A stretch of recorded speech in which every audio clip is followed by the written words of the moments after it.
झारखंड सरकार यह कह रही है कि सीधे तौर पर 2000 करोड़ के नुकसान होने वाले। झारखंड में कांग्रेस जेएमएम आरजेडी की सरकार को यहाँ के आदिवासी मूलवासी यहाँ के नौजवानों से कोई लेना देना नहीं है। तो हेमंत सोरेन जी और कांग्रेस ने जो वादा किया था कि 1932 का खतियान आधारित स्थानीय नीति बनाएंगे, 5 साल और इधर 1 साल, 6 साल बीत गए।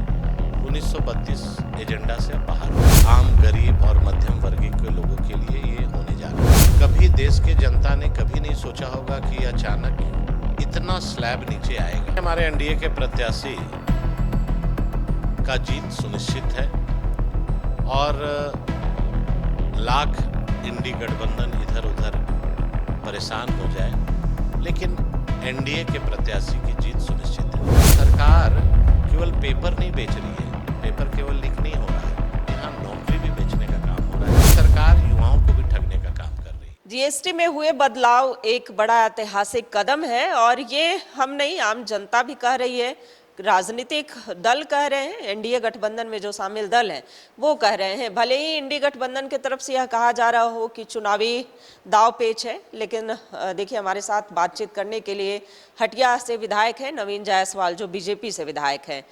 क्या खूबियां बताते हैं, खास करके झारखंड को क्या फायदा होने वाला है, क्योंकि एक तरफ झारखंड सरकार यह कह रही है कि सीधे तौर पर 2000 करोड़ के नुकसान होने वाले हैं। सर, जीएसटी में हुए बदलाव से झारखंड को कितना फायदा होगा? देखिए, सबसे पहले मैं देश के प्रधानमंत्री आदरणीय नरेंद्र मोदी जी को धन्यवाद देता हूं और बधाई देता हूं कि इस तरह का ऐतिहासिक निर्णय और 2025 एक मील का पत्थर आम गरीब और मध्यम वर्गीय के लोगों के लिए ये होने जा रहा है। आप देखेंगे कि जीएसटी से देश में रेवेन्यू का ग्रोथ लगातार बढ़ रहा था।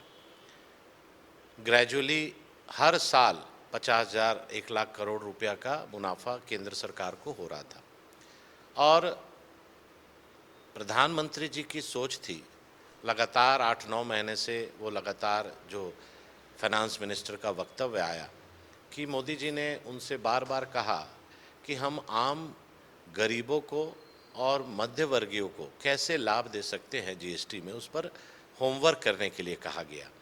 ये सरप्राइजिंग था। कभी देश के जनता ने कभी नहीं सोचा होगा कि अचानक इतना स्लैब नीचे आएगा। कांग्रेस के शासन को भी हम लोगों ने देखा है, महंगाई को देखा है।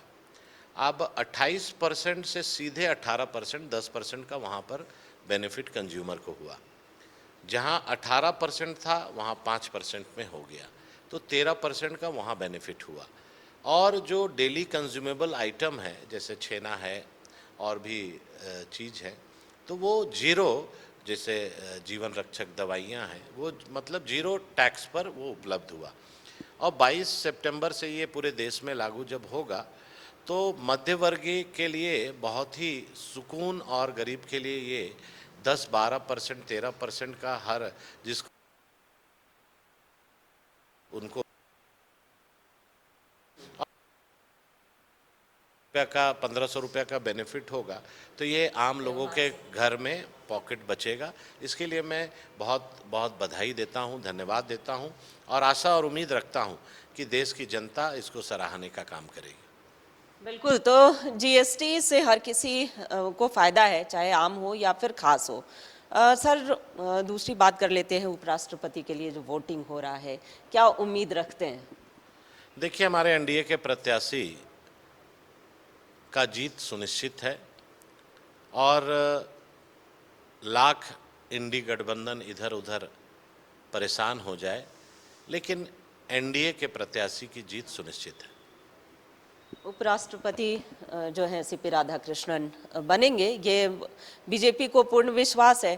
दूसरी तरफ फिर से झारखंड की बात करते हैं सर, स्थानीयता का मुद्दा हो या रोजगार के मुद्दे हो, जो ज्वलंत मुद्दे हैं, उस पर कितना फोकस करती हुई सरकार दिख रही है?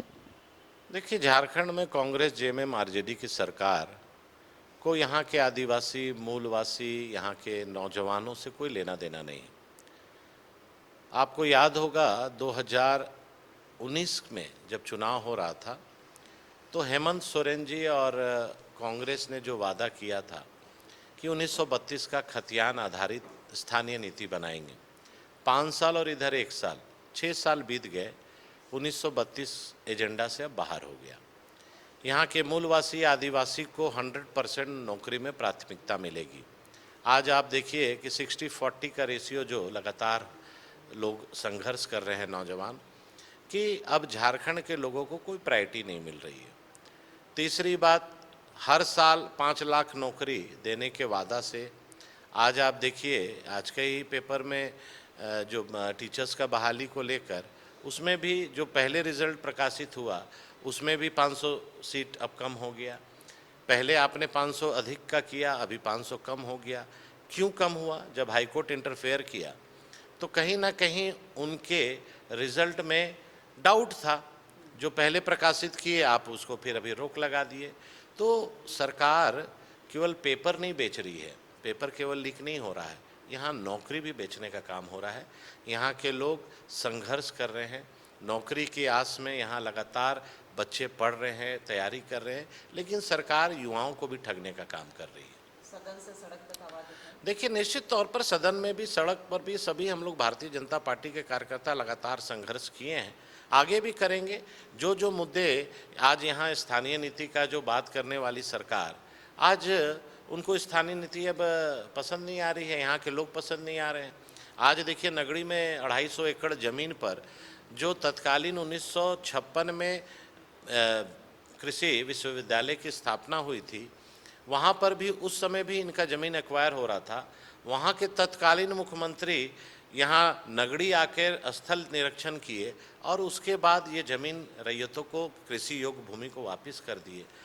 बिहार से मुख्यमंत्री चल करके नगड़ी पहुँच गए, लेकिन कांके रोड से बगल में 5 किलोमीटर जाकर हेमंत सोरेन जी के पास समय नहीं है कि हम अपने आदिवासी भाइयों का क्या दर्द है और ज़मीन खेतियर है कि नहीं, रहती है कि नहीं, उसको देख ले।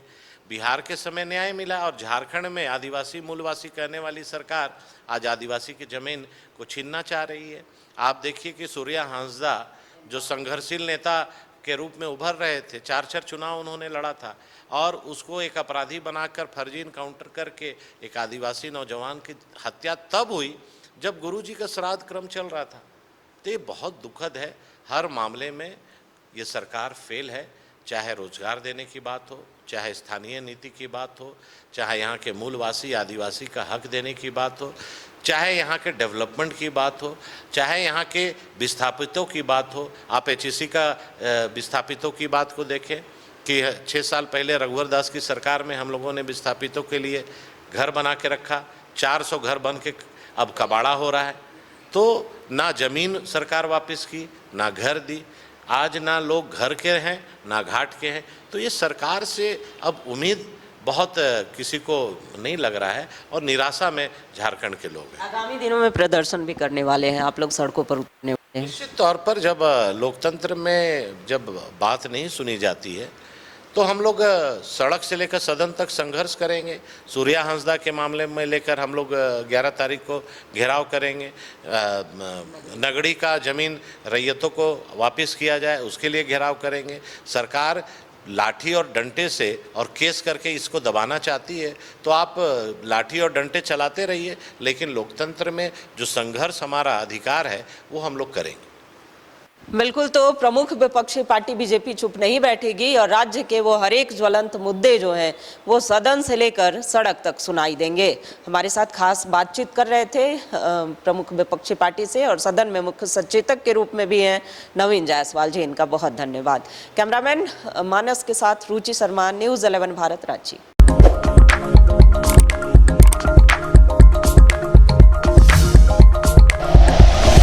Like and share videos, subscribe करें हमारा चैनल और प्रेस करें बेल आइकॉन। न्यूज़ 11 भारत, सच है तो दिखेगा।